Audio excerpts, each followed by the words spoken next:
আসসালামু আলাইকুম এভরিওয়ান, কেমন আছেন সবাই? আমিও আল্লাহর রহমতে মোটামুটি ভালো আছি। তবে আজকে একটা বিষয়ে একটু মনটা একটু খারাপ। যাই হোক, সকালের নাস্তা একটু সেমাই করে দিয়েছিলাম ছেলেকে। আর এখানে ডিম ভাজি করে নিলাম। অনেকদিন ধরে তো ডিম ভাজির ভিডিওটা দেখানো হয় না, তাই আজ ভাবলাম যে একটু ডিম ভাজি করে নিই, এটাই আর কি। আর এইখানে ভিডিওটা একটু ঝাপসা এসেছে। আসলে অনেক সময় ভিডিওটা নেওয়ার সময় ধোঁয়াটা আসে তো ক্যামেরাতে, এই ধোঁয়াটার কারণে অনেক সময় প্রবলেম হয়, ছবিগুলো ঘোলাটে আসে।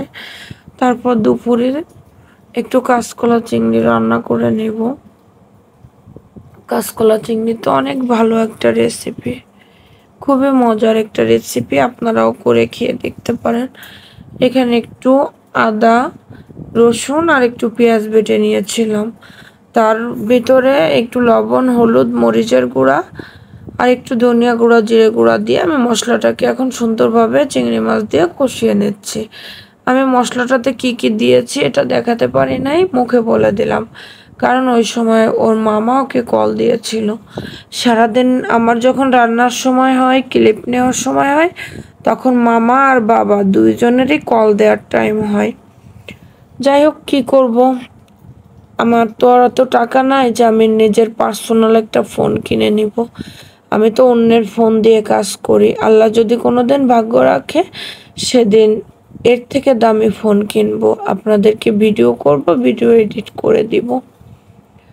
যাই হোক, রান্না বান্না শেষ করলাম। আসলে আমার যদি কোনো বিষয়ে মন খারাপ থাকে, আমার মুখ থেকে কথা বের হতে চায় না। আজকে কেন যেন কথা বলতেও ভালো লাগতেছে না। তারপর বৃষ্টির পানি গায়ে লাগছে, বিকালে ট্যাকের হাট গিয়েছিলাম। বৃষ্টির পানি গায়ে লাগাতে আমার জ্বর আসতেছে, শরীরটা কেমন যেন খারাপ লাগতেছে। যাই হোক, আমি ভয়েসটা দিয়ে এখন ঘুমিয়ে যাব, কারণ কালও আমার অনেক বড় একটা জার্নি আছে। আসলে আমার যে কি দৌড়াদৌড়ি, কি কষ্টটা শুরু হয়েছে আমি আপনাদেরকে বোঝাতে পারবো না। আমার ছেলেটার এক্সাম, তারপরও আমার ছেলেটাকে ফেলে কাল আবার যেতে হবে আমার। আর আমার ছেলেটার কথা আর কি বলবো আমি, বলেন। ও আমাকে বলতেছে, মা কালকে আমার প্রথম এক্সাম, আমার সঙ্গে যাবা। এখন কালকে তো সকালে ওর প্রাইভেট পড়া নাই, ওকে আমি রেডি করাই একসঙ্গে 10টায় দিয়ে তারপর আমি বেরোতে পারবো।